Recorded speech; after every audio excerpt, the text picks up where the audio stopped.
Hello, David. Hi, Rosabelle. How are you? I'm good. How are you?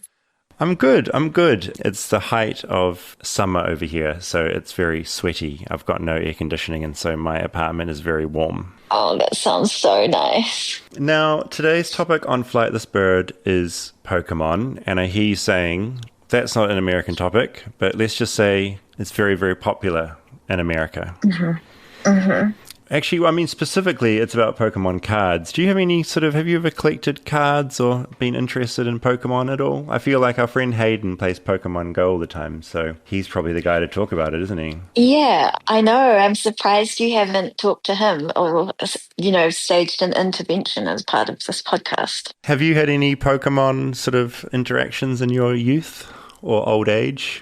I don't think I ever collected the cards, but definitely watched the original series and had a little poster back when there were only like 150 Pokemon or so. Because now I feel like there are thousands. It's very confusing. Hmm. What was on your poster? It was, you know how you can get those fish posters with all the different types of fish and their names on it, and you see them in the fish and chip shop. That's a very New Zealand thing. Yeah, New Zealand we have, it's all over the country, isn't it? Just fish of New Zealand lined up. Yeah. How to identify fish. Exactly. It was like that, but for Pokemon. In case you ever encounter one, you can identify it. And what was it about the show that drew you in, do you think? Um, Great timing, after school, you want to watch some TV. Mm-mm-mm. No, they were cute. The Pokemon are cute, and it's nice to have some friends that you can easily transport around in a little ball and they'll fight for you. So that's everybody's dream, isn't it? I'm David Farrier, a New Zealander accidentally marooned in America, and I want to figure out what makes this country tick. Now, a little while ago, we did an episode on Topps trading cards, which was a huge learning experience for me and also apparently triggered a tidal wave of nostalgia with many of you listening. Our inbox was full of people sending in their card collections, reminiscing about core childhood memories, or lecturing us about what we got wrong. We also heard from a shitload of Pokemon fans, specifically Pokemon trading card fans like Kyle, who wrote this. Born in 1989, and when these initially came out, they consumed my childhood, schoolyard, and friendship circles. Recently, I ended up going to a local card shop and buying a couple of packs. The wondery and childlike joy opening these packs brought me was unbelievable. Needless to say, I'm now hooked and I'm chasing down that feeling every weekend at local card shops and card shows. The community has been very fun and welcoming. Now, I just read Kyle's email because he echoed so many of the emails we got, which included plenty of Americans covered in Pokemon tattoos, by the way. Now, of course, Pokemon comes from Japan, but when it was introduced to America and then the world between 1998 and 2000, it went ballistic. It's generally agreed upon that Pokemon is the world's highest grossing media franchise ever, leaving Marvel and Disney in its wake. So it seemed really silly not to do an episode about Pokemon, something, and this is embarrassing, I know next to nothing about. So prepare to bid farewell to your mother and head off on a really weird quest, because this is the Pokemon Trading Cards episode. What if an appliance emergency didn't have to be? If your appliances suddenly decided they were done, don't stress. Best Buy has you covered with a wide variety of major appliances from trusted brands, in stock and available now. So you don't have to worry about laundry piling up, refilling the fridge, or that big dinner party you're hosting. Because Best Buy has the knowledge and expertise to get you the right appliance for your home. Learn more at bestbuy.com. Best Buy. Imagine that.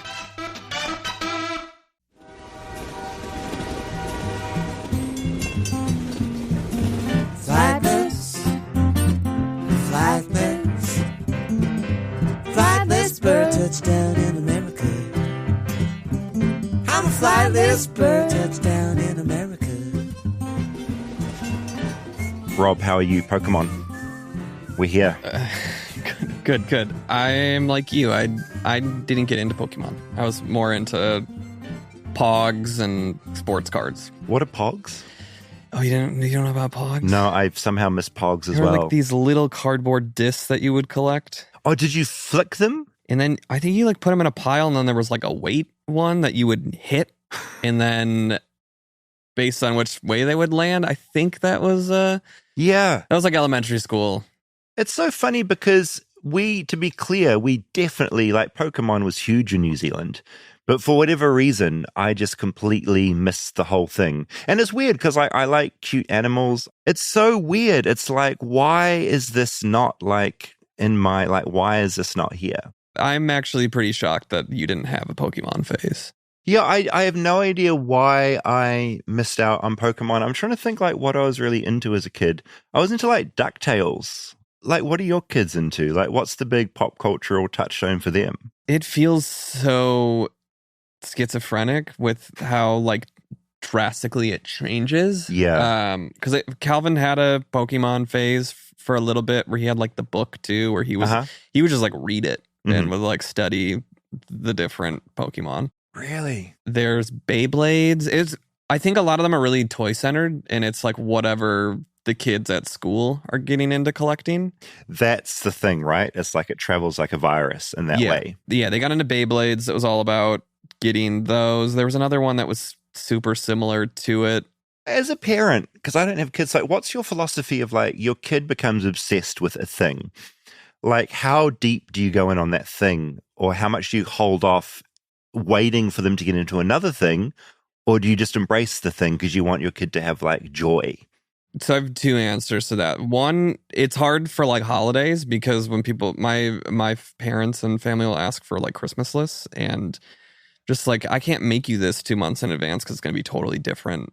Like, Vinny's really into Paw Patrol right now. He's not going to be into Paw Patrol in 2 months. No, he'll get Paw Patrol gifts and be like, why did you get me this shit?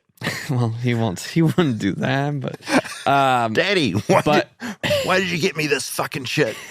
I think Natalie and I have different approaches. When Calvin gets into something, okay, what are the two approaches? I maybe spoil him more, and she's like, no, it's birthday and Christmas. He can get some toys.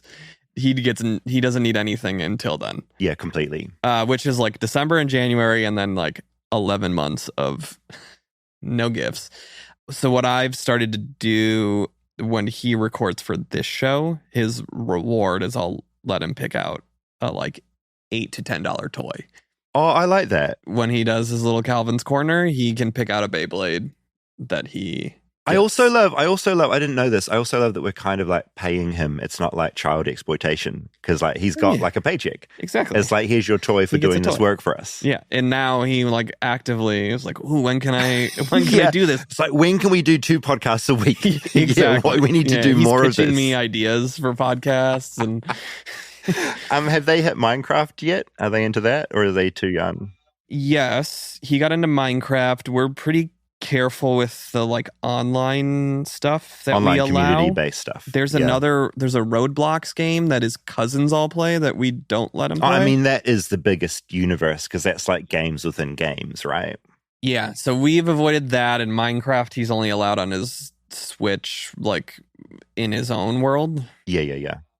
I was on a flight recently and I finally watched the Minecraft film. He loved Weirdly, that. Really entertaining. Yeah. Trivia, shot in New Zealand. That was all New Zealand shot. And no, but weirdly, I know nothing about Minecraft and I watched it, and like the draw of Jack Black. It's Jack Black and Jason Momoa, right? And they're both like legitimately very funny and like really good. And I forgot like how charismatic Jack Black is on camera. Like, he is just so likable. Yes. It's ridiculous. Yes. What was happening there? No, just the story flooded your mind. The frequency of which I see Jack Black in the neighborhood. Oh, he's in our neighborhood, right? He's in our neighborhood. Yeah. And I was like having lunch by myself at a taco place the other day, and he was just outside the window, and everyone in like the restaurant was like, what's going on? And he was like unlocking an e-bike. Just on the sidewalk in the window. He's also one of those people that's just so recognizable. Like, yes. It's hard, and like a lot of a celebrity could like put their cap down and you wouldn't know. Whereas he's just like such a presence. Always in like a tie-dye shirt. Yeah. I feel like him and Adam Sandler are incapable of hiding like anywhere. But he also doesn't give a fuck at all. Like, he's just strolls around, headphones on, and like struts around. All right. Now, Pokemon. All right, so I was deeply aware during this episode that I know nothing about Pokemon. You assumed And- I didn't either. Yeah, well, I assume we both are pretty ignorant, Yeah. right? Yeah. And I could just picture putting this episode out and people being like, gosh, Rob and Dave are so funny, but they are also very annoying because they know nothing. Well, we heard loud and clear the deep dish feedback that there should have been some facts more than just us eating. People want facts on a Yeah. podcast. It's crazy. Weird. So with that in mind, about 5 days ago, I did a very dangerous thing, which is I put out a public call on Instagram for people that love Pokemon and know about Pokemon and Pokemon cards, which of course destines me to about 500 DMs of people mostly saying, we'd love to, I want to help. I know I've got all these skills, but I live in like Austria. Yeah. Or I've got all this stuff, amazing, but I can't get off work. And so I waded through about 300 of those. And then I found Alex, who miraculously loves Pokemon, knows about Pokemon cards, is in Los Angeles. And was available. Available at this time. So Alex, welcome to Flightless Bird. Welcome, Alex, and your massive Suitcase of I assume, cards. Yeah, they're all cards. Welcome to Flightless Bird. When you saw my little shout out, were you instantly like, this is a good idea? Or were you like, I don't know about this? My friend Liz, Oh, yeah. she sent me your Instagram, and I was like, oh, this is Yeah. funny. Like, he's gonna have a million messages like, why should I bother? It's like trying to enter a raffle. But Yeah. let me just text him back and see what happens. And I had some plans that ended up got canceled on me. So I was like, oh, maybe this is perfect. this will kind of line up. So So it sounds like you're a big fan of the podcast too. Yeah. So I was like, never heard of it. It's like your friend message. You're like, where the hell am I right now? yeah, a little bit. No, this is you got a the new best. fan though. Yeah, So- great. Okay, so when did you what's your background with Pokemon? How did you get into it and where are you at right now? When I was 5 years old, my friend called me and said, hey, turn on Channel 4. So Yeah. for all the Pokemon fans, the first episode I ever watched was when Team Rocket was at Misty's gym and Ash and Misty were battling. And, I remember the exact episode of when I turned that TV on. Wow, and you were just pretty much instantly hooked. Yeah, ever since then, I'm like, all the plushies in my room. Yeah. All the Pokemon cards, now, the only reason I'm wearing Crocs right now Yeah. is because they made a Pokemon version. Oh, you've got Pokemon Crocs on? Yeah. I mean, did Oh, you see I mean- David's? Yeah. I've got Lilo and Stitch. Those are dope as hell. What do you think it is? Because something that sort of strikes me about Pokemon is that it's this thing that appeals to kids and adults. And I think that's super rare to have a thing that genuinely cuts through to both crowds. Yeah, so when I first got into Pokemon cards, it's for the kids, right? All the kids are opening up the cards, and everybody dreams of having every single card or even all the boxes. Because when I was a kid, my mom would only buy me one pack, right? It's $4 or $5. Okay, that's easy. But if you buy a whole box that's sealed, now it's $200, right? Kid would never dream of that. Okay, now 20 years later, everybody has adult money. It's the best, right? And they go back and they go buy all the cards that they could have had. Yeah. And now they're worth so much because now the supply and demand, right? There's no more printing. So now they're buying all the cards that they wanted as kids. And then now they're buying, okay, we only have the choice of getting the in-print cards now. So let's buy all those up. And then those are going to be worth more and then taken away from the kids, unfortunately, and now. So then, Yeah. 20 years down the road, when the kids from now are going to do the same exact thing. Yeah, I was just with someone that started collecting baseball cards recently, and he pulled out drawers of baseball cards that he's got now. Real just loaded with them. Yeah, and he's a wealthy man that Yeah, he can afford them. and he has invested quite a bit in them at this point. What is what have you got? I do want to see what's in this box. Yeah. Where is your collecting at and how do you figure out what's your involvement in the scene? So I got back into the collecting about 2023. Little did I know that was the recession. Oh no. I was looking at all these cards this card is going to do great. I love this card. I don't want to spend $50 on this card, but I would love to have 10 of them. 2 years later, that same card is $250. And if it's graded, which we'll talk about more, a perfect grade, it's Yeah. $2,000. Holy shit. A couple years ago, it was $300, which was a lot to me. But now I'm looking at all these numbers. Oh, I should have, obviously hindsight, but You should have gone in even more. I should have just bought the cards that I knew were going to do well, and they're doing well. I just didn't know how well. So it's basically day trading. Can you guess any cards that did well before we? I have get in? zero No. idea. Yeah. Can you name any Pokemon? There's Pikachu. Yep. There's like Charmeleon or something.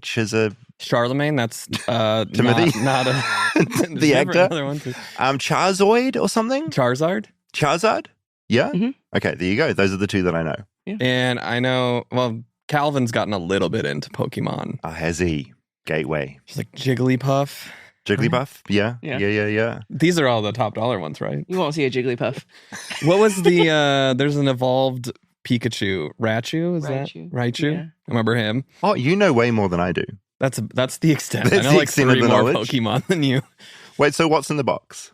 It's a line from 7. Inventory. So last couple months, I've gotten into vending, which kind of helps fund my collection. So I will go out and buy big collections from people kind of at a lower rate so they can get cashed out. And then the money that I make, I kind of just go back and buy cards that I like. So Yeah, maybe pull out These like cards are in cool cases too. a little hard cases. Maybe like pull out 3 that you think are worth looking at. Wait, so where do you get you make these cases yourself or? So when you have a card, you pull it out of a pack. It's basically a card by itself, which is Yeah, kind of little protected. plastic So pack. the plastic is obviously, bought to protect the card. But if you send these into grading, there's a grade scale from 1 to 10. There's also different grading companies. Right now, the popular one for Pokemon is PSA. Okay. There's also Beckett, CGC, but I mean, Beckett grades really hard. It's really hard to get a top grade. So PSA 1 to 10, there's 90% all 10s in here. That's what people really want. Top 10s. Mm-hmm. So cards to really look at right now, we got the Rayquaza. I don't know where to show the camera. That one. Yeah. And then these evolutions have been going up. So there's a Pokemon that turns into 8 different guys. They're beautiful cards. Yeah. Like the art is amazing. Yeah. So this is what got me back in was the artwork, right? And then Charizard. There's your That's my guy. Yeah. That's an evolved guy. Yeah. So he's So they start as little babies and then Mhm. they evolve. How many times can they evolve? There's Mewtwo. I remember Mewtwo as Okay. got a well. Mewtwo. Right here. Oh my Mewtwo. god. Mewtwo. Yeah. And the holographic cards are worth more typically. You can categorize them. So the last few years, there's been alt arts. So there's a card, and then there's an alternate version of that card. That alternate version is the one that's worth a lot more because there's less print. There's more, it covers the card more. 151 is the set that basically tied together all that nostalgia we talked about. Being the original 151 Pokemon came out and they made really nice arts of the Charizard. Can I have a look at that? Yeah. And he's just flying over. Don't ruin canyon. it. How much is that? I'm not You going to can't- spill my you copy can't on ruin it. it. That thing is going upwards of 800, 850 right now. All right. Really? In a 10. The raw card is like 200. Stay tuned for more Flightless Bird. We'll be right back after a word from our sponsors.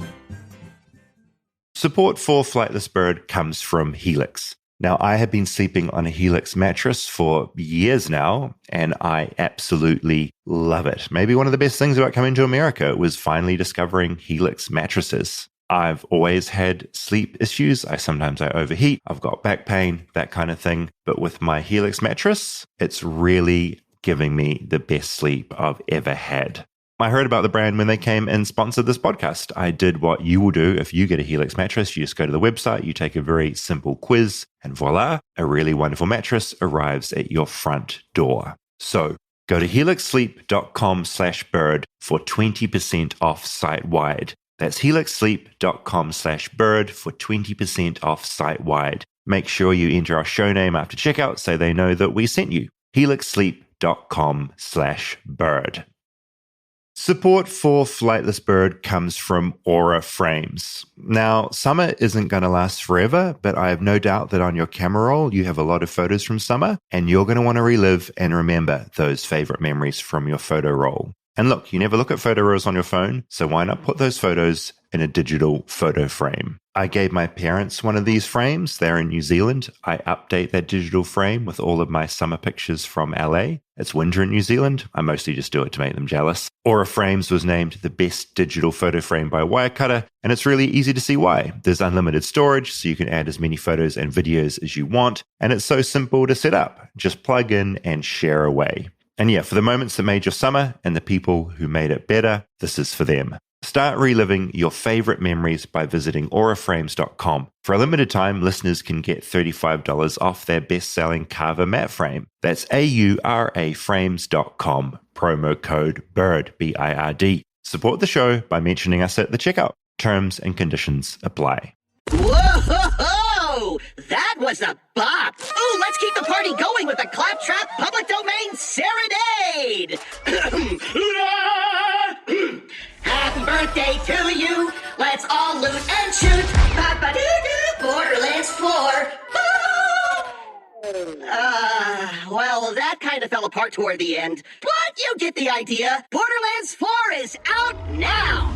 Buy it! Buy it, buy it, buy it! Rated M for mature.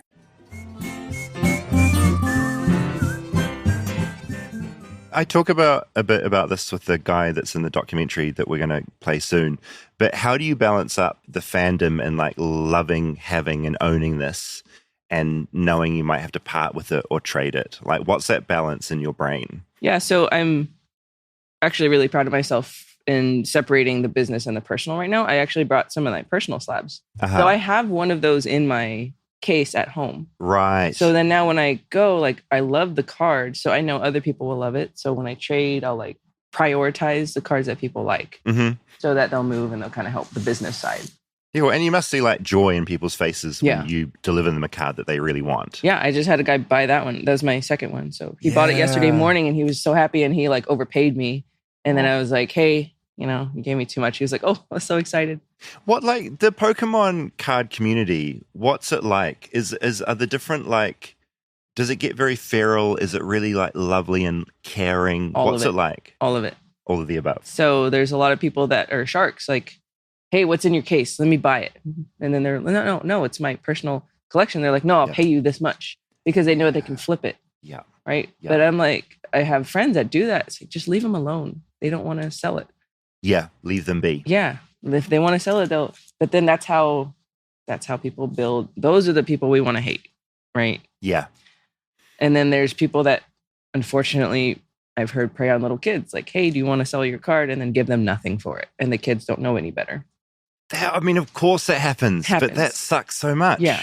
But then I have a lot of binders to display out and help people complete their master sets. So the community in general, they help each other out. But unfortunately, there's those little, tiny pockets of stuff that happens anywhere. Can you tell us about the grading process? So you're getting the cards in packs, and then you're sending them to another company. You have to pay them as well to put them in fancy cases and tell you what they're worth. Yes, exactly. So you have packs for us to rip. So this is the packs they start with. So we're going to each open one in a second. So if you get a super good card in here, you kind of inspect it, saying, oh, this looks really good. You have to prep the card. You have to put it in like what they want you to put it in, so it's easier for them to grade. And then they put it in the slab, and then they send it back to you. How do these people become the grading masters? Like, what gives them the right? And are they doing other types of cards or just Pokemon? They're doing sports. They're doing all the TCG trading card games, right? So Pokemon, One Piece, Weiss Schwartz, and then sports. Yeah, the baseball collection I saw had all of these, and I was like, "What? Are you making all these? Where did this? How does this work?" But that's a whole other business. So what is the cost? So a pack costs how much? Packs, $12. For me, when I started, it was like $3 to $5. Now they're like $8 to $10. Okay, even up to $15. And there's packs, if they're out of print, they'll go up to like $300 one pack. Holy shit. So it depends what set you're trying to pull, what card you're trying to get from a certain set. Certain sets have certain cards that everybody wants, so obviously that's going to go up. There must be a certain addictive nature to this as well, because I collect things and I know that feeling of you need more, and it's like, what is that upper limit? What's your relationship like with that part of you? Oh, when I first started, I couldn't stop opening. Yeah. Right? But it's the gambling part. You want to get the big card Yeah. because these cards without grading, it's like $280. Right? You want to pull that $80 card, $100 card, but you're realistically getting 50 cents back until you open 500 packs, right? And you're like, yeah, I got it. But how much did you spend? So this is why I'm like back in, I don't rip packs anymore. Uh-huh. And I just go straight for the cards that people take out of the packs. Okay. We don't have Flightless Bird's legal team here in the room right now. But if I open this pack and I pull $1,000 card, what are we doing? Are we splitting? It's all yours, right? I mean, she bought the pack. How does it work? These are Back hers. to you? This is where we my can feral display side it. comes we can out. display it No, on your. Yeah. It goes back to you. We're for gonna the try. record. It's like what, $8 to go send this So in. the big one is $450 in this one. Okay. It's all red card. And what is it? Is it all red? What kind of Pokemon? It's called Victini. Okay. Victini. Come on, Victini. So the way we open these, people do like what's Oh. called a pack trick. So you just take all the cards. Okay. And if you want to do it super official, there's a little code card on the back. We got to get the cards I'm out out. first. So I'm take out. out this one, just kind of toss it out to the side. Toss it out. The one all the way in the back, you're going to Uh-huh. take it and you're going to put it to the front. I think you did the wrong way, Oh. but that's okay. Okay, one more from the back. Okay. Okay. So then we Already just fucked kind of up. go here. I'm gonna Oh, got a basic energy card. So these are pointless, right? Yep. Yeah, So these yeah. ones are pointless. Just kind of Okay. Basic energy. put it out here, and then make sure you don't really see the back of the card. So like you Okay. can't really cheat. Or Trubbish. Yep. DeWatt. Pharaoh Seed, Oshawott. Got Ferroshade too. Yamask. Yamask. Twins. Oh, you got one too? Bold- T-Pig. Yeah. Boldor. Dino. I got a Yamask too. Isalgor. Once they start getting shiny, you're getting to the good stuff. Uh, If there's good stuff. Vanillix. I got one too. Vanillix. Zibstreaker. Mm-hmm. Oh, I got Harley Quinn. All right, I got This my is first Marvel, shiny. right? I've got just a brave Bengal. It's just a tool. Yeah, it's for the actual card game. Okay. Yeah. All right. So no one's actually playing the card game There's anymore. Not a lot of people. Is anyone playing the game? I think so. I think Calvin plays the game. I like Frillish. Durant. Oh, so you got a decent. I mean, it's like a kind of a runner-up prize. There's like little patterns on it with Pokeballs. Okay. How much could that go for? $1. Dollar. Good stuff. Samurott. Oh, Oh. you got? Oh, I got Stoutland. Yeah. So show the camera. That's a It's a dog with a mustache. illustration rare. So you see how the Yeah. card covers the art covers full card. So that's a hit. That's a big hit. It's like $15. Wow. That's beautiful. It's a beautiful card. Yeah. I got nothing. I've got a shiny guy, Boffalant. That's like a. Look, you look severely Yeah, it's unimpressed. fine. It's fine. It's like a bit shiny. It looks is shiny. cool. It's the tier under the stout. one. Okay. Yeah. I got a Tarek. I got the same one. Yeah. Yeah. So. Well, look, that was Problems. my first pack of Pokemon cards. Yeah. This is where it all begins. Meet me in a year, and I'll be just like Yeah. riddled with suitcases and debt. Yeah. Exactly. Yeah. So it's gonna also. I brought some of the personal cards that I collect. Mhm. So. It's like here's the Pikachu, Oh, right? yeah. And then this set I just recently picked up, which is really cool. And I actually put these bumper guards. I got addicted to these bumper guards because my friends started doing it, and it makes the card pop. Like this yellow and black. I mean, it doesn't. It come looks with- way cooler than a stack of cards. Yeah. That's what I think makes me most jealous about card collecting is all the cool cases. Yeah. Yeah, it's all the like wraparound things you can get. I mean, we have unopened packs behind us. We do. We've just got some left. Topps cards there. So, do you ever put them on like display in your house, or are they always in a case? They're in my house displayed. So I have shelves. I have Amazing. kind of like one of those, but with ledges Yeah. Wow. and a lock. And I picked my top 32, and they're there. I yeah. have to buy about 2 more of those cases to put them on my wall. And you're going to stop at 2, or that's when like the wall is full. Oh, there's plenty of wall space. Okay. Yeah, that's the thing, right? There's no upper limit. Yeah. Well, okay. I'm curious. I'm going to play you the little audio documentary I made because I feel it's with someone that's like very similar to you, and I'm just like curious what you make of his plan. Yeah, so most people, when they preserve their card, they'll put it in what's called a penny sleeve first.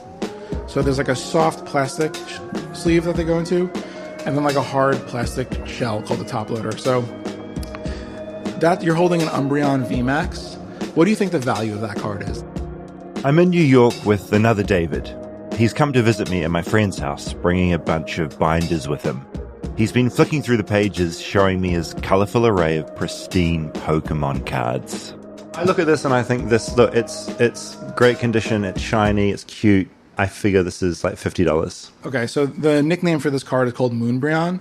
So Umbreon is an evolution of a Pokemon called Eevee. You're such a nerd. Right, Eevee becomes a few different types of Pokemon. One of them is Umbreon. This is Umbreon sitting on, I think it's like a building or a mountain top. Yeah, sitting on a building, kind of hand up at the moon. So they call it Moonbreon. That card in that condition is probably like around $1,200. So here I got another. This is a first edition Blastoise. So this is from base set. So this is the kind of card I was telling you about when I was a kid. So this card has a first edition stamp right over there, and it's what's called shadowless. So, for example, this card has like a drop shadow right there, right? That one doesn't. And so it's something that indicates that it's from like one of the earlier sets. And so again, very, very rare card, probably around $1,200 in value. So this whole binder that you're carrying, what would you estimate this is worth? It's around $14,000, the binder. There's probably 100 cards or so, maybe a little bit more. I'll put this one back and show you a few others. Yeah, you're watching me, eh? No, I trust you, David. No worries. I've known Dave for a while now. Weirdly, his mum Kay used to work alongside yet another David D'Amato. D'Amato was the subject of Tickled, a documentary I made ages ago about a New York con man. Kay helped me when I was researching that movie, and through her, I met her Pokemon-obsessed son. And when did Pokemon cards come into your life? Are you someone that like collected these things as a kid? Is this like a recent thing? Yeah, I started collecting Pokemon cards probably when I was, I guess, in my early teens, when they became popular, like late 90s, early 2000s. When I was collecting, it was at the start of Pokemon. So now we would say it's part of Pokemon base set. There's lots of sets that get published over many years. And so I was collecting like the original base set. And there was this feeling of like, you got to catch them all. That's like the Pokemon like thing, right? So like you want to have a copy of every single card in the set. You want to have a complete set. But then back then it was also like, I want to build a deck because I want to compete with my friends and I want to beat them. I want to be like the best at playing this game. I also have this memory of like, I think this was 6th grade. So I was maybe 10 or 11 years old. We would all bring our binders to school. The teachers kind of didn't like it. They're like, what is this? And then someone's binder was stolen. And then all Pokemon cards were banned from the school. And we were not allowed to bring them again. Do you have any idea who stole it? Were there theories? I remember it was upsetting. Like the idea that someone's binder could get stolen, none of us felt safe. We're like, all right, no, this is not something, it was a violation. I remember whose binder was stolen, but I have no idea who stole it. You didn't steal it? No, I would never do that. You wouldn't tell me if you did. I would. I don't know. 20, 30 years later, maybe I would own up to it, but no, it wasn't me. It was about $4 per pack. Each pack had 10 cards. So I think convincing my parents to buy me, my parents were always like very limiting in that. Like they would buy me like a pack or two, but they would not buy me like a booster box. I couldn't get a pack every week. This was like a rare thing. And they would reward me. Like if I got a good grade, all of a sudden Pokemon, like that kind of thing. Stay tuned for more Flightless Bird.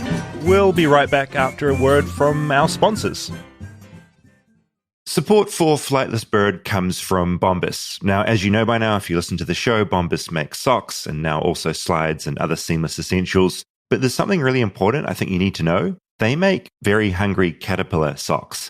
I don't know if you're familiar with this book. It was huge in New Zealand. These are probably the cutest socks I've ever seen in my entire life, and I just think you need to get some immediately. But obviously, Bombas also does a lot of other socks. They do travel socks. If you're doing a lot of long-distance flying, I think compression socks are incredibly important. Bombas covers that. Also, they're not just doing Hungry Caterpillar socks. If you've got a wedding coming up, they have beautiful socks that will fit you into a wedding just right.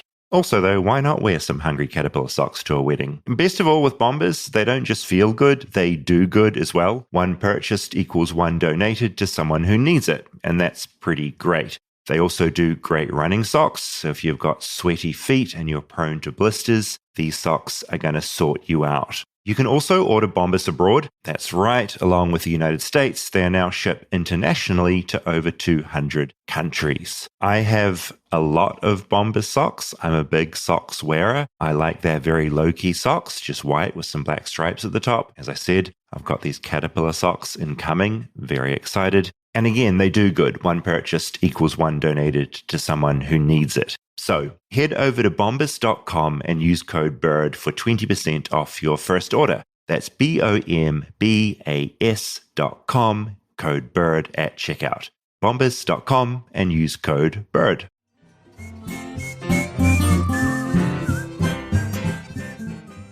Dave collected for about 3 years, then stopped, those cards now gathering dust in his parents' attic. That was back when he was in 6th grade. He was 35 when he saw some Reddit posts about Pokemon cards during the pandemic, and he was hit with the wave of the disease we know as nostalgia. Yeah, so this unfolded in a way that I didn't predict. It really just started as somehow Reddit targeted me as a user who was interested in Pokemon through whatever way it does that. I started seeing posts of people sharing.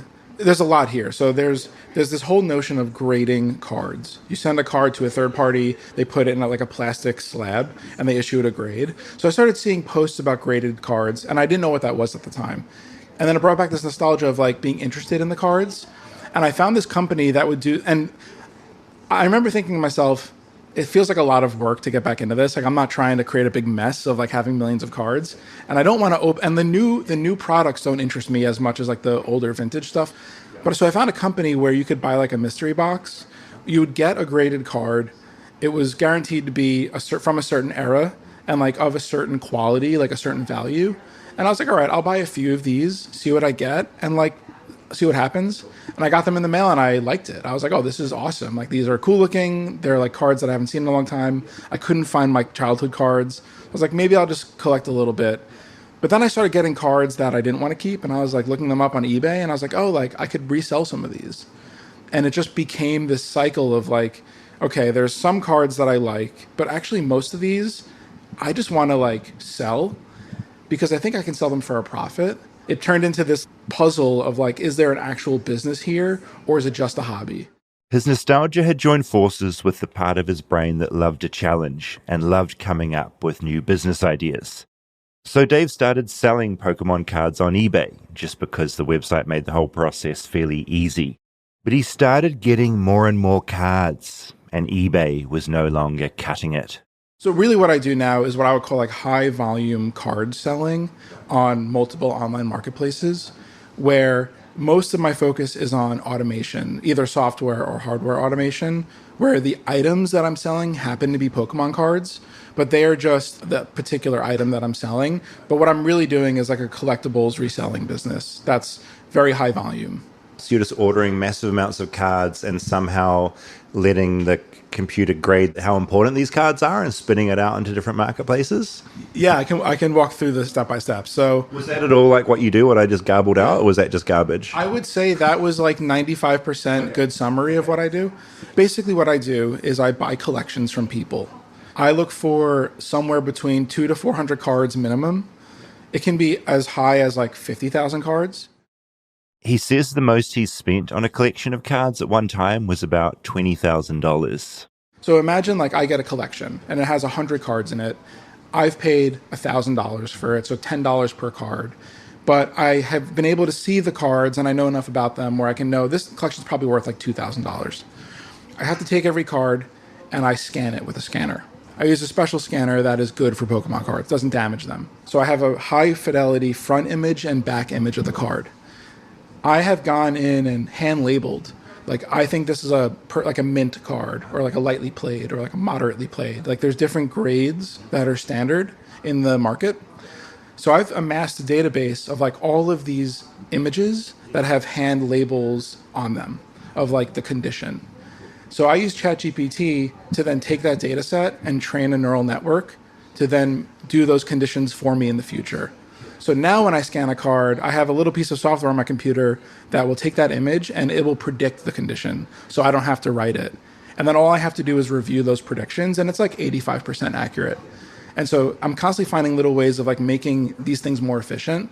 so I can handle a higher volume. This game is all about volume. If I can list and sell 1,000 cards a day, then it becomes like a real business, versus if I do everything by hand, it's like, 10 to 100 cards per day. It's more like a hobby, and it's not enough income to be meaningful. So how many cards do you think you are selling a day on average? So I try to list 500 cards per day.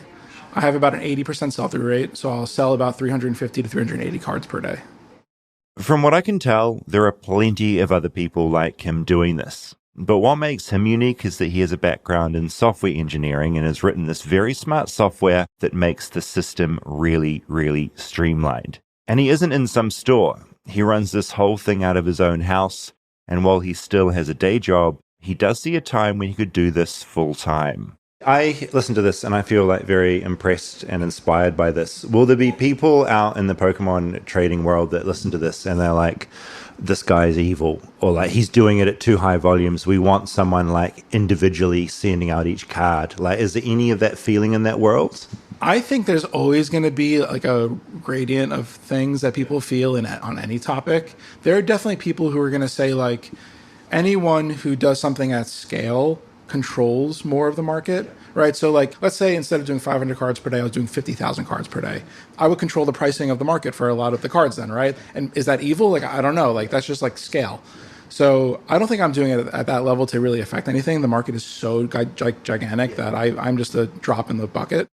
Of course, he's aware of so much dicey stuff going on in this world. People are using CT scanners to scan unopened packs of cards. Because there are plenty of Pokemon card scandals. Former NFL linebacker Blake Martinez turned heads last fall when he announced his retirement from pro football to become a trainer. Not the athletic kind, but the Pokemon kind. I'm afraid you're gonna lose this one. Now the spotlight's on him again as his Pokemon card trading business is under fire for allegedly scamming consumers. Martinez has reportedly made millions reselling rare Pokemon cards, but this week it was announced his company Blake's Breaks would be banned. Yeah, there's a lot. So I would say the biggest things are forgery and theft. So people will fake high-value cards all the time and then sell them, and that happens quite a bit. And that sucks because, like, you're basically stealing money from people. There are so many ways that people can make money off Pokemon cards. That football player, Blake, he got kicked off a site called Whatnot, which is really popular when it comes to Pokemon. There's an app called Whatnot. So live streaming is really big in this part of the world. In Pokemon, trading cards, sports cards, just like it is for like video games or like just chatting. Live streaming is hugely popular in this area as well. And there's two types of live streams. There's people who will watch other people open packs just to watch them and live vicariously through it. And then there's people who will actually do live auctioning on the website. And I know a seller who sells on Whatnot whose business is 10x the size of mine, but he specializes in selling really, really high-end cards. And he'll do like $250,000 a month in sales. Yeah. People will drop tens of thousands of dollars on Whatnot buying cards on a live stream. It's crazy. There are some things that I do have like a moral argument around that I wouldn't do in Pokemon. So there's an aspect of this that starts to look a lot like gambling, where people buy packs and they open it purely because they're trying to get a hit. They're trying to get a valuable card. And people will spend thousands of dollars chasing something that they sometimes don't ever get purely out of luck. That feels grim. I don't like that. I try to never do that. What do your parents make of this? Like, there was like the 11-year-old you that was collecting, and now there's like the mid-30s you. What do they think? I think they think it's pretty cool. I mean, that's at least what they've said. But I don't know. You'd have to ask them, I guess. Which is exactly what I do. As we've been talking, Dave's parents, Peter and Kay, his little brother Mike, and his fiancée Sophia have all arrived. So what do you make of it? What do you make of the Pokemon card collecting? Oh, I think it's wonderful. Yeah, I mean, I was a stamp collector growing up, so I understand the interest. I was told I can take my entire stamp collection and put it on envelopes and use it because it went nowhere in value. And my mom, God bless her, threw out my comic books, so what can you do? Is there anything else like you two collect now? No, we're done. Yeah. I used to collect Betty Boop. Betty Boop? Betty Boop? Oh, Betty Boop is a cartoon character from decades ago, like from the 50s. But something about her, I guess about 30 years ago, kind of struck me, and I started collecting, and then it became a thing. People that I knew would buy and give me Betty Boop memorabilia. So my office is filled with Betty Boop things. Yeah, oh yeah, so your son definitely got the collecting thing via his parents. My office is full of Star Trek stuff, all over. On every shelf, there's Star Trek. I've got a fuzzball. I forgot the name of it now. I've got the communicator. I've got the phaser. I've got it all. Yeah. You're all nerds. Oh, yes. Dave's brother Mike chips in. It's part of like the product of our environment because we grew up with a lot of antiques and just things around the house. Pete and I would go to estate sales, and we would buy things thinking we were going to resell it, but very often it would come into the house, and then we would say, oh, I like this, I want to keep this. I turn to Dave's wife, Sophia. I mean, she's the one that has to live with this. I picture their house just riddled with boxes and boxes of Pokemon cards. New boxes arriving at their front doorstep, blocking their way in and out. Do you have any thoughts on what your husband does? Do I have thoughts? I mean, I have thoughts, but honestly, I think when he picked it up, I was like, this is insane. Because, like, I as a kid, I used to play with my brother and collect Pokemon cards and, like, play the game. And, like, it was cool back then. But, like, now these, like, guys are coming out of the woodwork buying these cards. Like, we went to one show. Some guy paid $3,600 for a piece of cardboard. And I was like, this is insane. Like, people are actually doing this. But, I mean, like, everyone has their collectibles. I collect stuff. I get it. You know? What do you collect? Books, number one. I got into the Labubu thing. Bad. Cursed. Don't do it. It's bad. How many Labubus do you have? The thing is bad. I don't even know, like 8. That's not too bad. More than that, you think? I have a lot. And then I got into the Pop Mart thing, and I collect like half that shit. But that's a cursed world. Yes, it's bad. It's very bad. Are these cards taking over the house, or are they contained? David, taking over the house. They're in my garage. They're in my basement. They have taken over his office. And like, I get it, but at the same time, they're fucking everywhere. And like, I was like, are they leaving? Are we selling them? What are we doing with these? And honestly, he's making money off of it. So I'm like, if this brings you joy and we get money on the side, then sick, whatever. I'm with it. So, but I really do wish they'd leave my basement and my garage.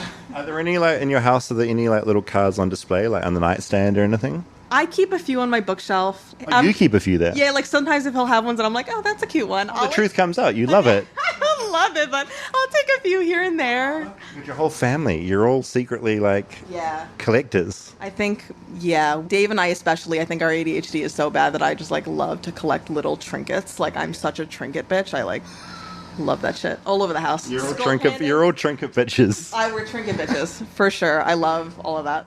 And with that, I turn to the main trinket bitch in the room, Dave, who's found a way to fuse his childhood love in his current life. I mean, take away the fact he's making money from it, and he's just a man with way too many Pokemon cards. David, while we've been talking, I've had 21 orders come in. Wow. So all of these are orders that I'll have to pack and ship later, you know. Clearly, Dave has some work to get home to. Those cards aren't going to move themselves. Before he goes, I have one final thing I've been thinking about. For him, this whole thing's a business. He has a mortgage to pay. He has to sell all these cards. And I wonder if that ever clashes with his passion for the cards, that urge deep inside every collector to catch them all. I wonder if there's anything he'd struggle to trade, that he'd struggle to give up. And it turns out there's one card.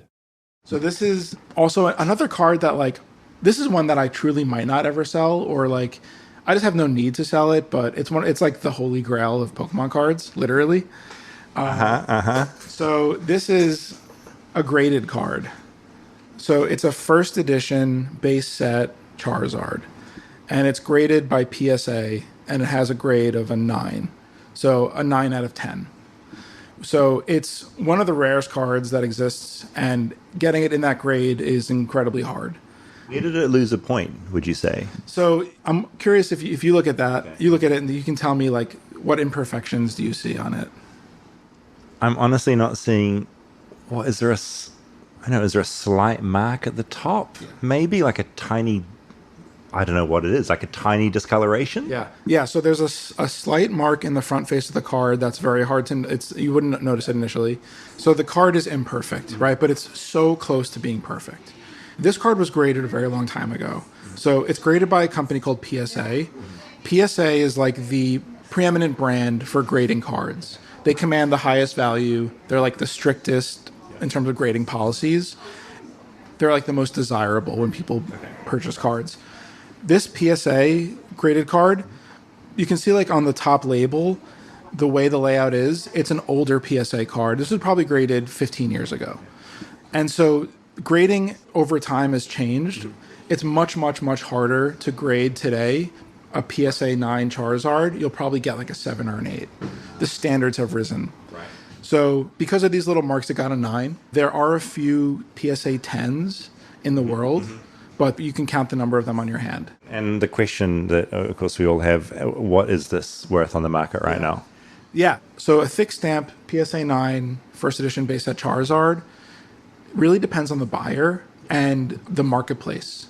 So if I were to sell this on something like Golden or Sotheby's, probably I could sell it for like $35,000 would be like my target. $35,000 for one tiny card sitting in front of me right now.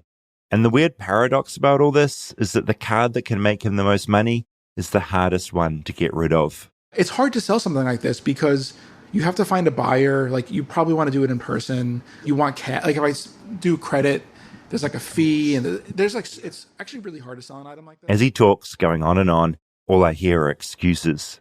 It boils down to one simple thing. That disease I talked about earlier, affecting people like us in our late 30s, early 40s, and beyond. For me, like, it's like the only thing I feel nostalgia about is like this card. It's such a powerful feeling, and it's probably a good clue as to why Pokemon remains so big. Sure, new fans are being created all the time, but they're enabled by the adults who'll probably never escape its grasp. Okay, so first question, Dave had a grade 9 Charizard. Wait. Was that right? Charizard. I do want to ask though. Yeah.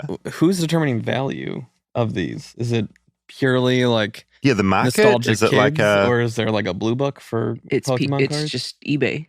eBay is. That's it. People. Right, just the market, just what people want to pay or are willing to pay. Yeah, there's an article that's like Pokemon is basically money laundering, and there's people that pump. It's called a pump and dump. You can bid on eBay whatever you want on every single listing, make it worth $2,000. Mm-hmm. Everybody thinks it's $2,000. Now you go sell all your cards, but with those big ones, it's really hard. Like he said, it's tough to figure out the value. It's hard to find a buyer. You're gonna have low ballers. You're gonna settle for a smaller number because if you put it on eBay, you're taking a 15% fee. You're taking a hit. Yeah. Those big cards, sometimes it is worth keeping because if he sells it, I guarantee you he's going to regret it. Yeah, I mean, I could feel that when I was talking to him. Like, he would not let me hold that card. Like, he was holding on to it. Yeah. When he said grade 9, like, what do you have anything close to that? Was it chills through your body when you heard grade 9 Charizard? Oh, it would have been if it was a 10, I would have had the chills. What have you got? I don't have the first edition, but I have the base set 8, and I was content with that. At the time, it was like $400. The 9 was $1,000. This is fine. It cured my nostalgia for that card, and then I started moving towards all the stuff I have now, which is just beautiful, full art cards, cute cards. There's certain artists also. People collect, like one artist will draw all these cards, and they just have their different style. Yeah, right. So how many artists would be drawing these things? Are they like 10, like 500? Now that I don't know. Okay. I actually I just found out that people collect for the artist. Maybe like last week. Yeah, cool. Oh. Who's buying them? Is it like an American thing? Is it global?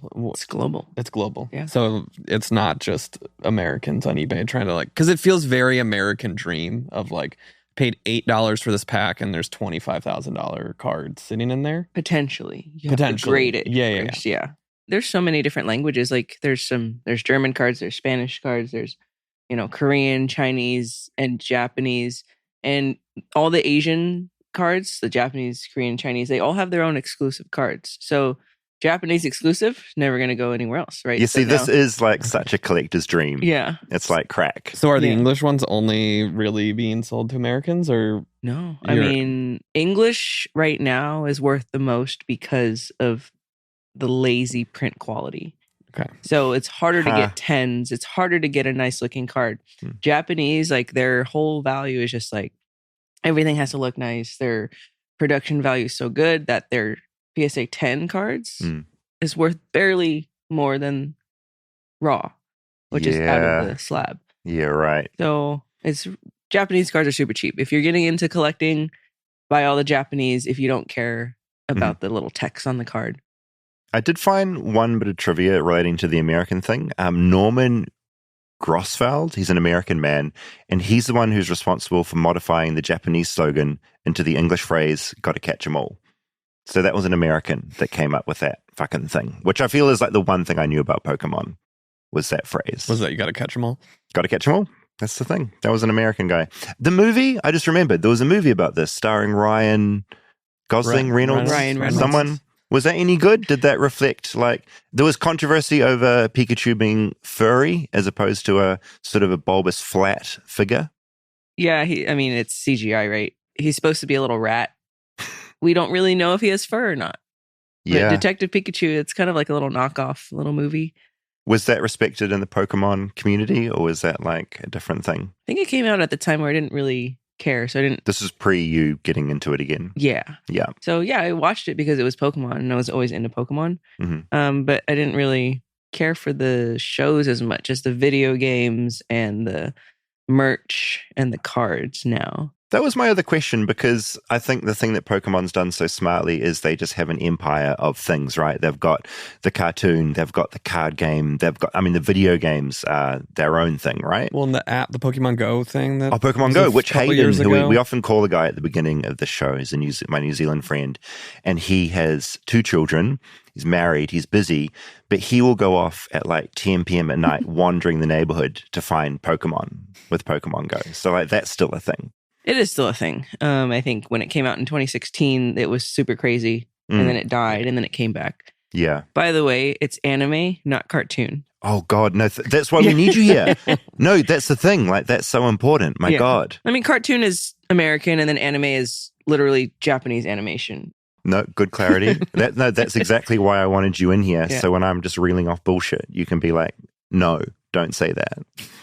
Anything else that you took from Dave's experience with Pokemon? Like, were you listening to that going, oh yeah, that all tracks? Was there anything surprising to you? Or are you so much a part of this world that was all just like, well, I know all this? He's definitely next level with the software engineering part. I'm trying to get a friend to help me out with that, because that's kind of a dream thing. Yeah. Is if I want to build my own little side business, maybe it could be bigger.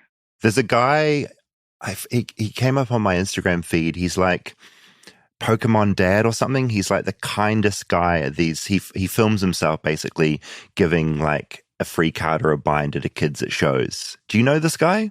I don't know that specific guy, but there's this guy called Coop. Mhm. It's Coop's Collection. He does that. Everybody loves him. He Yeah, doesn't Beard make a lot Dad of is money. the guy that popped up on my feed. Okay. And he's just, you see the joy that these people get when he just like gives them a bonus card or like Mhm. trades them for something. And that's where I sort of saw that these trade shows are this whole other level. If we're going to go to a show, like if Flightless Bird went to like a trade show, what would be the one to go to? SoCal TCG. It is usually in Garden Grove, Orange County. They have like raffles every 15 minutes. It's super fun. And they'll go around to the vendor booths, and the vendors will interact. It's fun. It's the first one I ever went to down here also. So it might be some sort of... Is it strictly Pokemon, or that one is strictly that one? Pokemon. Okay. Yeah, there's a lot of other shows they'll go half and half. So there's half sports, half Pokemon. There's other TCGs. Mhm. But SoCal TCG, like they just promote all Pokemon, and they give a free pack for the first 36 entrants. Oh, that's cute. Yeah.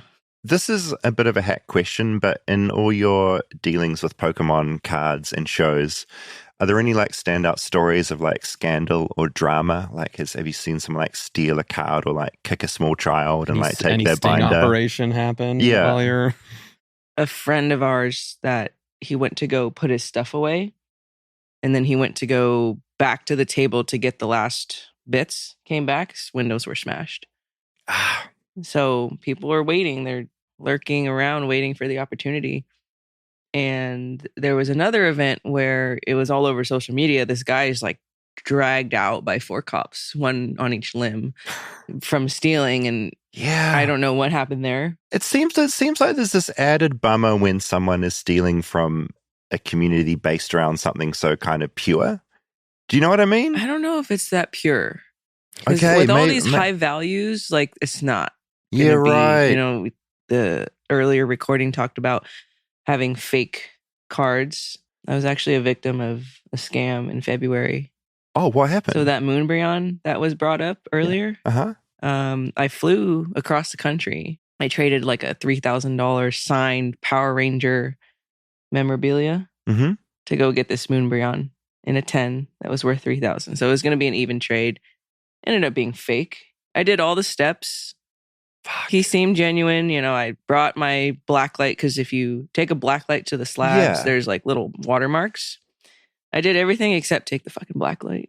Oh, that's so you were at this, like, where did you meet? Like a cafe? At the airport. At the airport. I flew in, airport, he met me at the airport, and then I had to fly out 30 minutes later. Oh my God. This was going on like 2 hours of sleep. I was too excited or like worried that I didn't want to damage his item. Yeah. And then he let me do it. It's crazy. What was he like? Was he like, when you look back on this, are you like, I should have known he was like this little creep? He's done it before. He's asshole. Experienced. Yeah. He's a big dude. So when I think about it, he could have hurt me. Yeah. No, yeah. That's, well, you're meeting someone like on your own. Yeah. And not someone you can confront. We found his license plate on the cameras because I was at the airport. So there's cameras everywhere. So I'm waiting for the judge to take the case. So we have all the evidence and all that. So you're going after his ass. Oh yeah. Good shit. That's fucking awesome. Yeah. But as soon as he came out of the car, he's like, thanks for coming out here. You know, have you visited this? You should go over here. You should visit this tourist location. Like totally taking my mind. I was like, I look back, I'm like, he is good. He's good. How did you find out that it was not the real thing? Oh, as soon as he handed it to me, because I have them all in cases, they stack up with each other. They just didn't stack right. Oh, so you literally felt it. I felt it. Then I went to I was like chills, right? I went to my backpack, grabbed the flashlight or grabbed the black light. It wasn't there. No watermark. Oh, I'm sorry. That's like, just knowing that you have like $3,000 is just gone. And that this is more just the fact some asshole has like pulled one over on you. Like that feeling's awful. And the crazy part was I learned about the blacklight the week prior. So I knew I was prepared. And then he just made sure I trusted him. Yeah. So tips for traders, take a blacklight into every meeting that especially you trade like in. any slab over $300. Well, look, I could talk to you all day. Is there anything else you want to share about your experience in this world? A lot of people are getting into it when the hype is high, right? So I'm a little guilty of that, but I was collecting when it was low. I just decided to get into the vending part of it now. And if people are getting into it just for the money, you better know what you're doing. I just think people really need to be fans of it. Because if you're just like people, you can tell if you say Pokemon and you're vending, you're in it for the money. You got that at the intro where you call it that, David. Yeah, I'm going to correct that. Yeah. Edit that bit out at the top. You actually like you got to know your Pokemon, not just the cards, but like the characters. And yes, you can follow trends, but I just think it's just more fun if you are actually a fan and you're not in it for the money. But if you're in it for the money, just be ready for it to crash on you. Well, how long do you think until, because right now it's popular, so that's where the value's coming from. How long do you anticipate that's going to stay? It's hard to say, but the new sets that are coming out are always exceeding expectations. Okay, right. So they're doing a good job keeping people interested. The marketing team is doing a great job. So I don't know. Yeah. I don't know when it's coming. It crashed a little bit. So the peak was in April, crashed a little bit May and June. now it's on the rise again. So it's just like the stock market. Exactly. Yeah, we're day trading. Just finally, speaking of fandom, you mentioned earlier you have a tattoo. Yes. Possibly Pokemon related. Can you show us? I got shiny Charizard, so there's a shiny version of every Pokemon. Yep. Great tat. Yeah. True fan. Yeah. Thank you so much for coming in. Yeah, thanks for having me. You're amazing. Okay, so we briefly cut there. All the Pokemon cards mysteriously disappeared. Yeah. Many thanks for Alex for coming in. I feel educated about Me too. Pokemon. And I also feel a danger having those cards like opened that I felt the pull of addiction already. I did too. So I think it was very good of us that we haven't gone through all of these packs.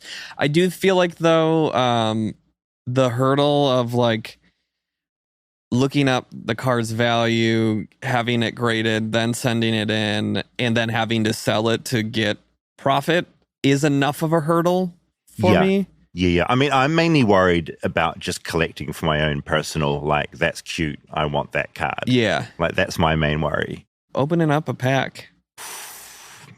It's something about that foil. Yeah. And that's something Dave said in the doc, is the idea that people are using CT scanners to see what is in the pack before opening it. That shit is just wild. Okay, feedback. A few things happened in the world this week that I thought were interesting. The New York Times covered the Bike Club, which we covered in our Shark episode out of Australia. So it was nice to see that there. They subscribed to the show, I think. They subscribed to the show, definitely. And an update from about Fake Seizure Guy, who we covered probably back in February on Flightless Bird. But as of last week, I sent out an update on my newsletter Webworm, headlined Fake Seizure Guy sentenced. I do like how snarky you get when you repost stories that you've covered. Oh, I get a high level of snark. Yeah, you do. No, so on Webworm, which is my little investigative newsletter that I write, I often write about things happening in New Zealand and sometimes the rest of the world. And it especially happens in New Zealand where if I've covered something, other outlets will clearly have seen my story and reported it, but they never attribute Webworm. And so the New York Times doing Bite Club is fine because Bite Club is out there. Like, they weren't. I wasn't a first. Yeah. Like, it's known about. But with Fake Seizure Guy, I reported on it first on Webworm about a year ago. And then literally, as we record this yesterday, the Australian press started reporting on it because he's in court. Yeah. And just like it's the headline was like David Ferrier cracks Fake Seizure Guy case. Not quite. So the headline on news.com.au was Fake Seizure Guy exposing decades-long Melbourne scammer. Multiple witnesses have broken their silence. And I read that and I'm like, they didn't break their silence. Yeah, like, I had this a year ago on Webworm. They talked to you months ago. Anyway, the story's up on Webworm at the moment, but Fake Seizure Guy, real name Simon Lara, was sentenced to an 18th month community corrections order. So essentially, he has appeared in court. A judge has handed down that order. So he's not going to prison. He's in the community. And the good thing is, it sounds like he will be getting some mental health help, which is great because that was like the dream result. He gets help, and in turn, members of the public who for the last 20 years have been like sitting on him won't need to do that anymore. Did they give any explanation to? No, so basically in the court, he has had a history of mental health issues. I think that was kind of a given. Mm-hmm. There was no explanation as to why this has been happening for almost 2 decades with no one stepping in and stopping this happening. Yeah, it wasn't the like Prime Minister's son. No, it wasn't. No big cover-up. links, no big cover-ups. No, I think just like the Melbourne authorities and mental health workers just being like slack on getting onto it, basically. So I'll put the link to that story in the show notes. A lot of people emailed in about that mouse movie that I got very excited about a real mouse zooming around in a car. The movie was Runaway Ralph. Runaway Ralph. It was made in 1988, and it received Emmy noms for Outstanding Children's Special, Best Directing, and Best Writing.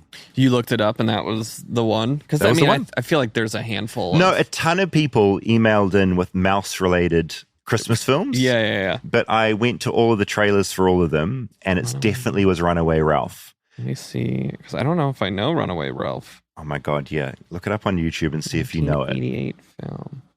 Yeah, I don't know this one. So this one, for whatever reason, in New Zealand at Christmas, when I was like 5, this was the one. Mm-hmm. It wasn't an animated mouse. It was like a stop motion situation. So my memories of it being like not an animated thing were correct. Not many people knew about it, but thanks for those that did write in and tell me about it. I mean, Stuart Little's CG. Yeah. Similar, but in a car. Yeah. No, totally. He's in a I car. mean, same. Maybe that was motivated by Runaway Ralph in 88.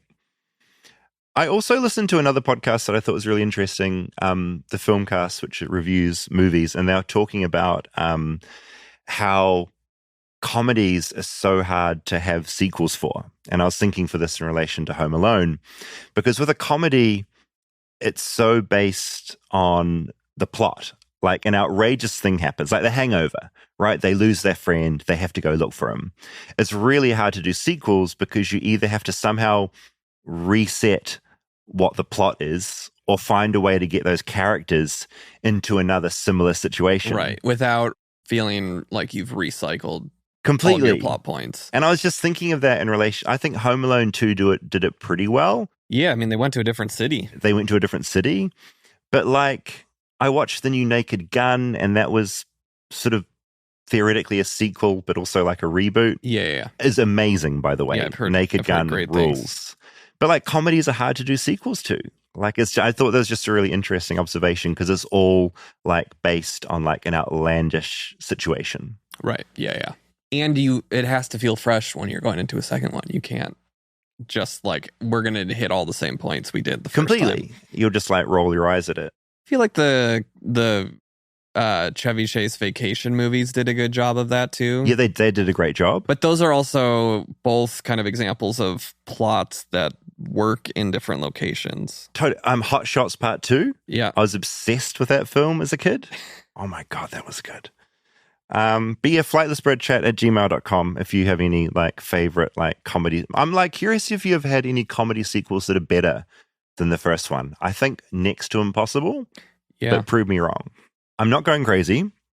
Someone had written into me about living in the Home Alone house and their parents selling it. And this was a different person from who we talked to? Different person. So I spoke to Lauren last week who grew up there, but someone emailed me about a year ago saying, my friend lives in the Home Alone house and they're selling it like now. So I got an email from the person whose parents just sold it. I'm going to try and read this without giving any personal points. I'm the girl whose parents lived in the Home Alone house, as in a year ago. We emailed you last year thinking it would be really exciting, and I want to apologize for not following through. For the record, that's completely fine. It's probably you that didn't follow through, to be honest. To be honest, it probably is. I often get like useless at following up on things. Also across the country, there's not. It was a far off plan to get there. So last year was such a weird time. We were getting ready to spend our last holidays in the house and also trying to organize and pack. And honestly, I never really talk about the house, especially not while I lived there. My freshman roommates in college were floored when they found out 3 years later when they came to visit. It's mostly that I thought it was weird for anyone to be able to Google my address, which is totally fair. Throughout my whole childhood and teens, I would get introduced as the girl who lived in the Home Alone house. I also love it that there are multiple girls that lived in the Home Alone house. Like, there's generations. She was probably living there when I went. Yeah, she would have been. And my annoying chatty grandma would literally do this at the grocery store as well. And I hated it. Probably the grocery store from the movie where he gets the toothbrush. Yeah, from the same place. If you live in the Home Alone house, you also have to like follow like the rest of the movie plot points. She also noted the inside would have disappointed you. Unfortunately, no 90s wallpaper or Christmas decor year round. If you stop by the outside, you'll get the idea of what it's like to live inside. My bathroom had a great view of the street, so I absolutely loved getting out of the shower and forgetting to shut my blinds and seeing cameras pointed directly at the house. One of the disadvantages of the Home Alone house. So yeah, I just wanted to say I wasn't going crazy, and I love that she wrote in. And I'm curious now to hear from whoever bought the house because it's now like under new ownership. Yeah, if we can get a hold of a third person that has owned the Home Alone house. This is going to be a series of podcast episodes, every new family that lives in the Home Alone house. And she also said Rob was totally correct. I'm going to say this again. Rosati's Pizza is the best in Chicagoland for non-deep dish. She also said, I do put pineapple on mine though, and I stand by that. Rob, it's also weird but hilarious for sitting out on the street eating your lunch. It's really good. I will say that house is not too far from Pequod's and Bert's place. Never brought a Pequod's pizza out front, but could have. Maybe when your kids are growing, you and Natalie could move into the Home Alone house. That's our goal. It's big enough. We can buy it together, David. Oh my God. Flightless Bird house? This is really Start good. Making the podcast from there. Just like the weird uncle that lives with you guys. In the treehouse. Aaron wrote in and said, I used to live in Astoria, Oregon, near the Goonies house.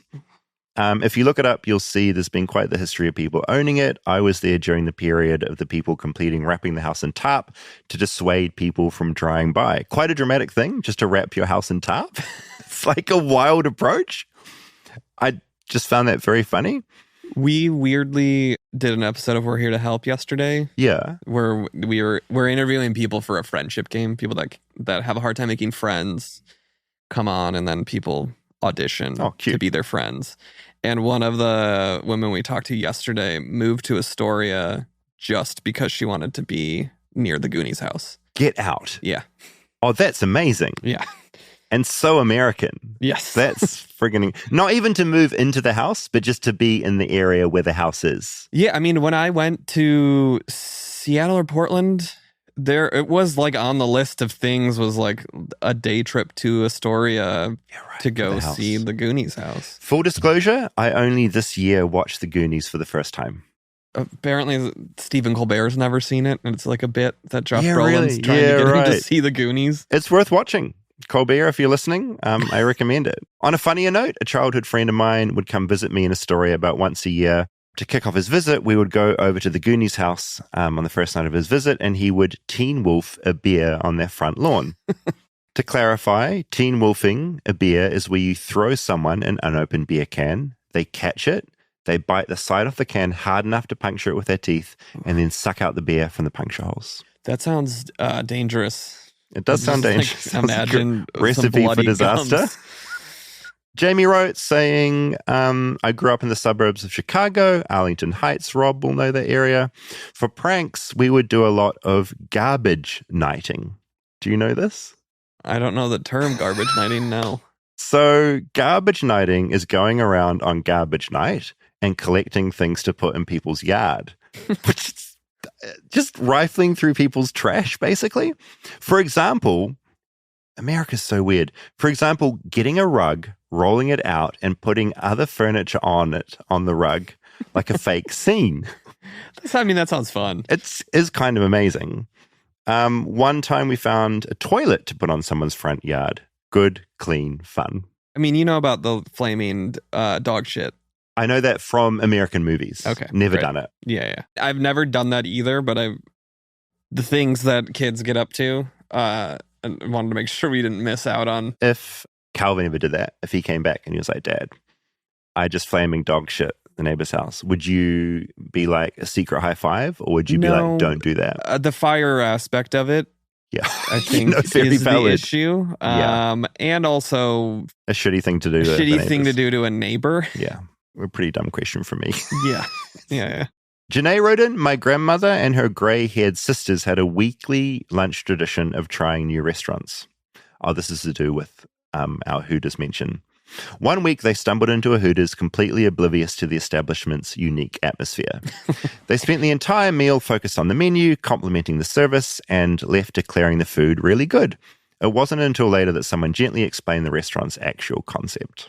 We still laugh about those sweet ladies being the most innocent customers Hooters ever served. It's until we go, David. Until we go. Finally, Danielle said, I wanted to write about the toilet papering. after your conversation about pranks. In my state, Alabama, homecoming week is a big deal for high school and colleges. In high school, we would roll our friends' houses. What is rolling? Do you know this? Toilet paper roll? Oh, it's the same thing. Yeah. Rolling. Oh my God. TPing. We would all make a big deal about defending our home and how we didn't want to get rolled, but secretly you'd feel hurt if no one tried to roll you because it meant you weren't cool enough. This is getting like so specific into the culture of what this is. Like sad because like no one toilet papered your house. I just had not thought of that aspect.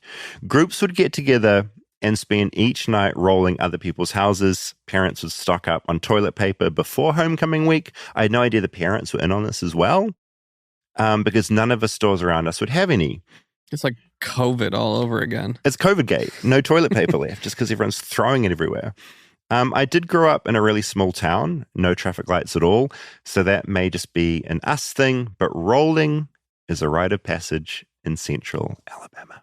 I recall there being a high school sports element to it. Right. Which like rivalry between teams? No, like the homecoming. Oh, homecoming. Thing. Yeah. What is homecoming? I think it's maybe first game. I don't really know. Is there a homecoming dance? Or is that different? Normally a homecoming dance and a homecoming game. Oh my God. I didn't really go to high school dances. I wasn't big into the dances either. Yeah. I was like very nervous and like shy about that stuff. But as an American, that's like a big deal because isn't that like the big social event of the year? Or was it not like that in Chicago? I mean, it was, but a lot of my friends were not at my high school. Oh, great. So you could just go and hang out with them. That'd be a fun episode, like just going to like without being a creep. You're gonna go to high school prom. Like find a way to do it where it's I'm not like a creep, but like to go to like a high school prom. Because that in my mind is like the epitome of American movies. Like there's plots built around like prom, right? Like I think you're gonna be hard pressed to find a non-creepy way to do it, but maybe I could go as like the DJ or something, or that's still creepy. I don't know. Yeah. I would need to think this through. You need to find it's gonna when Calvin goes to prom, you can tag along with him. That'd be pretty cute, actually. You need to find a niece. Yeah. I'll find a way, and that to me is like Americana, like through it, like prom king and prom queen and all that shit. Like we didn't have any of that in New Zealand, like or at least not at my school. Or the inn is like from a school, like there's a principal. I'm not just going to turn up. To be clear, I'm not going to just turn up at a prom. But there's like a principal that listens to the show that their high school's doing a prom, and you can go sit on the like prom meetings where they're planning everything. I would love that. Yeah, because there'd be so much, and then the after prom as well, like the big party, and like there's probably like a registered party, and then there's like probably like ones you're not meant to have. Is that how it works? I'm excited. Okay, I'm off to prom. Pokemon. We all learned something. Yeah. We all learned about a new obsession. It does strike me that when we started this podcast, there was part of me, and probably you, that was like, will we run out of things to talk about? Never. No, I don't think so. This is our curse for all eternity. All right, see you next week. See you next week. Calvin, what do you know about Pokemon? They are tiny little creatures that come out of balls, and they use them to battle, and they take care of them like pets. And there's different kind of types like fire, fairy, water, plant, and some are mythical. What are your favorite Pokemons? Dialga, Squirtle, and the evolutions of them. Dialga, is that the stuffed animal that you have? That's not. Tell me about that. That's a gigantic fish Pokemon that lives in the sea. And it's really, really big, like 5 feet. 5 feet, yeah. It's a giant stuffed animal that sleeps in your bed with you, right? And I usually put it by my side, and I sometimes lay on it. Do you want to say anything to David before we go? Hello, David. Hey, Calvin, thank you for telling us about Pokemon. You're the best. Bye.